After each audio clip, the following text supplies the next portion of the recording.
Hey, I got my Luke Skywalker Return of the Jedi lightsaber from NEOSabers.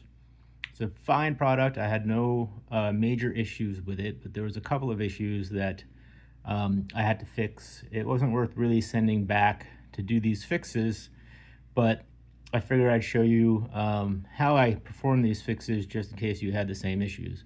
Now, I will say this is a fine product. I don't think it's NEOSabers' fault. They had excellent customer service when I told them about this issue. They were quick to get me responses via email. So I don't really blame the company at all. I think that these sabers are manufactured, mass produced in another country other than the US, and drop shipped. I'm not sure of that. That's just my speculation because I have seen a similar lightsaber on other websites, but NeoSaber had the best customer service in my opinion. Was quick to get the saber to me, was quick to address any issues that I had via email.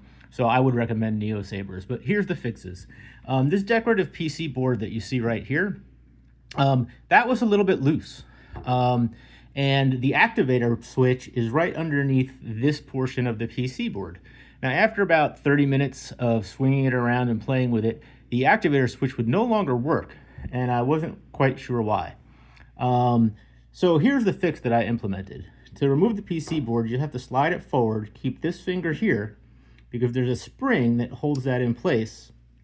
And that was a little bit loose. So what I did was I pulled this spring out a little bit, gave it a little bit more pressure, so that holds this little decorative PC board in place a little bit more. Now, if you keep sliding this forward, this is where the activator button works. Now, the activator button stopped working, and I don't know why. But after I inspected it, this activator button right here comes out fairly easy. Just give it a couple of taps because there's a fix that I put in place that makes it a little bit harder to get out. Down inside this, you can see this little activator button on the main PC board on the core.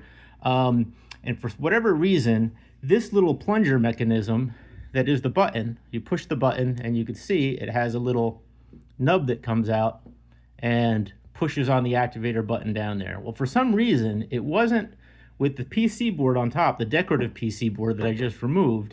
When that was on there, pushing this would not push down far enough. If you used your finger, it added a little bit more pressure and it would work fine, but with the PC board, it didn't really work. So when you push this, you can see the little end come out, and it wasn't reaching that little button that's down in there.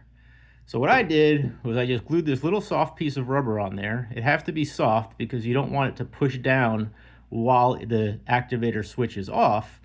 So I just glued this little piece of rubber. It's very soft. I got it from a little piece of one of those Nido stress balls. The Nido had a little decorative cover. The Nido was deflated at this point. It sprung a leak. So I was able to sacrifice the rubber from there and put it on that little plunger. And all I did was put a little drop of Clazy glue, put that little square piece on, drop that in there, and now everything is working fine. So let me demonstrate. Just get this back in, push that down, slide the PC board back,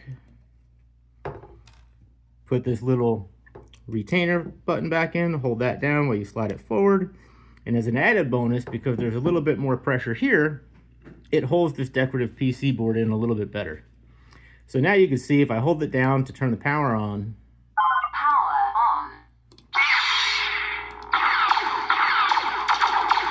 Absolutely no problems with that whatsoever. Go ahead and power it down, and it works fine without any issues. I'm just holding it down to fully power it off because I want to put this away for a little bit. Now, the next issue that I had was with this little decorative switch. It really has no function other than to make it look like the lightsaber from Return of the Jedi. And by the way, this is the stunt saber model that they used for Return of the Jedi. And it really looks just like the pictures that I've seen online, so I really don't have any problems with that. So this was pretty loose. It was basically flopping around. So I needed a solution to fix that because I'm very nitpicky. I like my lightsabers to just be as screen accurate as possible. And also when you're swinging it around, it's making some clicking sounds, was kind of annoying. So this is how I fixed that. Just gonna unscrew this.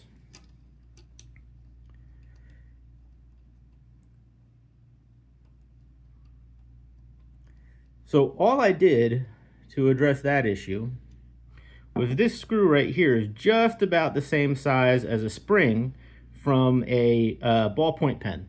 So I took that spring and I cut it in half, and I slid that down the screw, and now when you screw this in,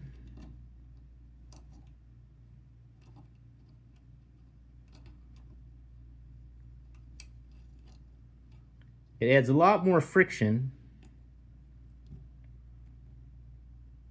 and it gets nice and tight. You could hold it down, it holds its position, it doesn't come loose. Everything's 100% fine with that. You could barely see it in there unless you're looking very, very close, so it doesn't have any cosmetic issues, and that's how I fixed my lightsaber. Again, I didn't see that it was an issue to send it back. It would have taken longer to ship it back, to get a new one, to deal with all of that. And again, it really doesn't, the fixes that I have are very simple. It took me maybe about 30 minutes to think of a solution, another 15 minutes to implement them and see if they work, and as you can see, they work fine. This no longer flops around. This PC board is nice and tight in there, and everything is working flawlessly. I hope you like this video. If you get this kind of saber, those are some fixes that you could implement to make it work as expected. And again, NEOSaber had fantastic customer support. I let them know of these fixes. I'm going to send them this video so they might be able to implement these during production, or at least give their customers some solutions that they might be able to implement on their own. But again, it's a really great saber. I don't have any issues with it whatsoever, and it really, really looks fantastic. It's got a lot of detail on there. It's got a nice weight to it, and it's really just a great saber. So thanks to NEOSabers for getting all the customer support, helping me out, and getting this saber to me fast.